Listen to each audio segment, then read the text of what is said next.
Yang terhormat Bapak-Bapak, Ibu-Ibu, salam Pancasila. Pada hari Selasa tanggal 15 Oktober tahun 2024, saya akan mengomentari apa yang bisa diperbuat Indonesia selain mengutuk Israel atas perang dengan Hamas, Palestina, dan Lebanon. Israel sudah berperang dengan kelompok Hamas dan Hizbullah Lebanon selama 1 tahun. Apa yang bisa dilakukan negara Indonesia untuk menghentikan perang Israel dengan kelompok Hamas dan Lebanon? Padahal perang sudah berjalan 1 tahun. Sejak kelompok Hamas pada tanggal 7 Oktober tahun 2023 menyerang masyarakat sipil Israel yang meninggal lebih 1.200 orang, meliputi anak bayi, orang tua, anak kecil, dan anak gadis setelah diperkosa lalu dibunuh. Juga kelompok Hamas menyandra warga sipil Israel lebih dari 200 orang yang disembunyikan di terowongan jalur Gaza dan Rafah. Perbuatan kelompok Hamas sangat biadab, tetapi Presiden Joko Widodo tidak mengutuk kelompok Hamas, seakan membenarkan perbuatan kelompok Hamas. Malah mantan Wakil Presiden Yusuf Kala merasa bangga kelompok Hamas berhasil menyerang Israel. Untuk membela diri, Israel membalas serangan kelompok Hamas dengan membombardir jalur Gaza dan Rafah.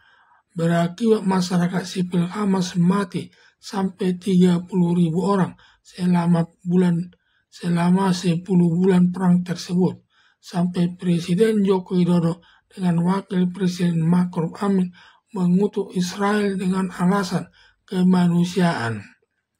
Sampai masyarakat internasional dengan dibantu Menteri Luar Negeri Retno Marsudi mengusir Israel untuk mengosongkan jalur Gaza dan Rafah dengan alasan kelompok Hamas sudah lama menempatinya. Tetapi Israel tidak mau mengosongkan jalur Gaza dan Rafah, merasa masuk daerah Israel sendiri.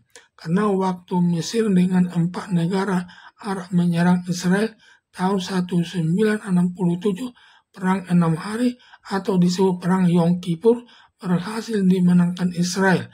Bagi yang menang perang yang tadinya milik Mesir, jalur Gaza dan Rafah, sekarang jalur Gaza dan Rafah milik Israel. Setelah perang Israel dengan kelompok Hamas dan Hizbullah Lebanon sudah berjalan 1 tahun. Apa saja upaya negara Indonesia mendamaikan negara Israel dengan kelompok Hamas dan pejuang Hizbullah Lebanon? Hampir tidak ada. Justru sebaliknya, yang ada Indonesia hanya mengutuk Israel, dan Menteri Luar Negeri Retno Marsudi bersama-sama mengosongkan jalur Gaza dan Rafah. Semua usaha yang dilakukan Indonesia tidak ada gunanya. Justru tindakan negara Indonesia menambah permusuhan dengan negara Israel. Suatu saat negara Israel bisa menyerang negara Indonesia akibat melakukan kutukan kepada Israel. Kalau negara Indonesia belum sanggup melawan negara Israel akibat kalah peralatan perang yang dimilikinya, apalagi Israel punya peralatan perang yang canggih-canggih sampai Israel bisa meledakkan pager dan handy-talkie pejuang Hizbullah Lebanon dari Israel, Iron Dome, pesawat perang F-15, dan seterusnya. Ditambah Israel dibantu negara besar seperti Amerika Serikat, Inggris, Prancis, Jerman, Italia. Mengingat setelah Israel berhasil menguasai jalur Gaza dan Rafah, sekarang memfokuskan serangan ke daerah pejuang Hizbullah Lebanon karena selalu menyerang Israel untuk membela kelompok Hamas sejak tanggal 8 Oktober tahun 2023 hingga saat ini. Sekarang Israel melakukan serangan besar-besaran kepada pejuang Hizbullah sampai 5 pemimpinnya tewas di tangan Israel, dan melihat kondisi pejuang Hizbullah sudah lemah mengajukan gencatan senjata, tetapi Israel menolaknya, dan Israel dalam waktu 24 jam berhasil sekaligus menyerang 3 negara, yaitu negara Libanon, negara Yaman, dan negara Suriah. Melihat kekuatan Israel tersebut di Indonesia, jangan suka mengutuk Israel yang menambah permusuhan dengan Israel. Daripada ribut dengan Israel, lebih baik Indonesia berteman baik dengan Israel dengan membuka hubungan diplomatik dengan mengikuti jejak mantan Presiden Gus Dur akan membuka hubungan diplomatik dengan Israel. Hanya sayang, belum sampai membuka hubungan diplomatik dengan Israel, mantan Presiden Gus Dur keburu dipanggil Yang Maha Kuasa. Bila sampai Indonesia sudah berteman dengan Israel dengan membuka hubungan diplomatik antara Indonesia dengan Israel, setelah Indonesia membuka hubungan diplomatik dengan Israel, nanti negara Indonesia bisa mendamaikan Israel dengan negara Arab, terlebih dengan negara Palestina. Ditambah negara Indonesia berhubungan baik pada umumnya kepada negara Arab, semua ada hubungan diplomatiknya dengan negara Arab, dengan negara Indonesia. Syarat melakukan perdamaian kepada dua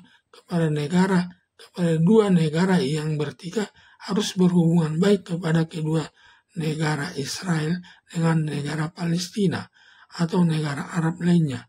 Dan pada saat itu Indonesia mendamaikan Israel dengan Palestina, dengan Libanon, Yaman, Suriah. Bila negara Indonesia sebagai juru damai antara negara Israel dengan negara-negara Arab yang masih bermusuhan dengan negara Israel, kemungkinan besar negara Indonesia bisa mendamaikan negara Israel dengan negara Arab, terlebih negara Palestina. Dengan demikian akan banyak sumbangsi negara Indonesia menciptakan hubungan yang baik di dunia negara Arab. Dengan demikian nama negara Indonesia akan terukir sebagai juru damai di dunia Arab dan akan selalu dikenang masyarakat dunia. Suatu saat bila terjadi persengketaan antara dua negara yang tidak menyelesaikannya, dua akan mengundang negara Indonesia untuk mendamaikannya. Seperti perang Rusia dengan Ukraina sudah berjalan sampai 2 tahun, dapat nanti mengundang negara Indonesia mendamaikan Rusia dengan Ukraina.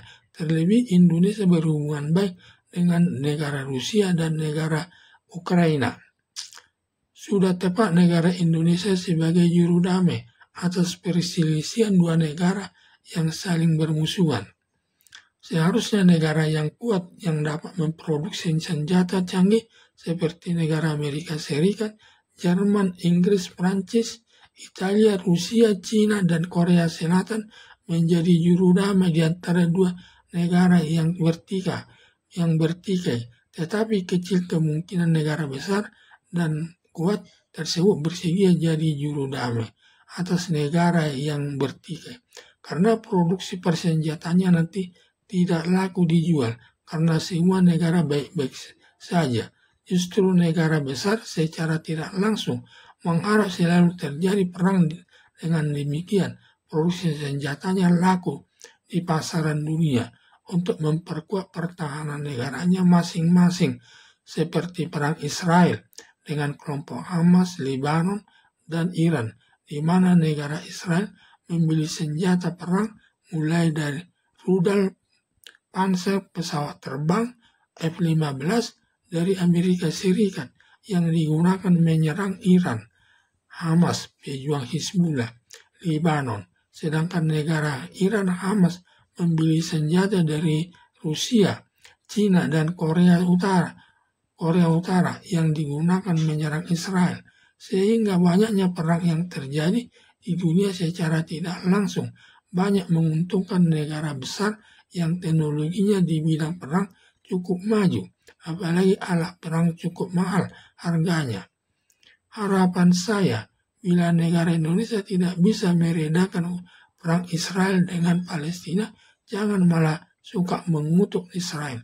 Bisa nanti menjadi musuh Indonesia, sebaiknya menjadi juru damai antara Israel dengan Iran, kelompok Hamas Palestina, dan kelompok pejuang Hizbullah di Libanon untuk mengurangi ketegangan di daerah Timur Tengah. Sekian dan terima kasih.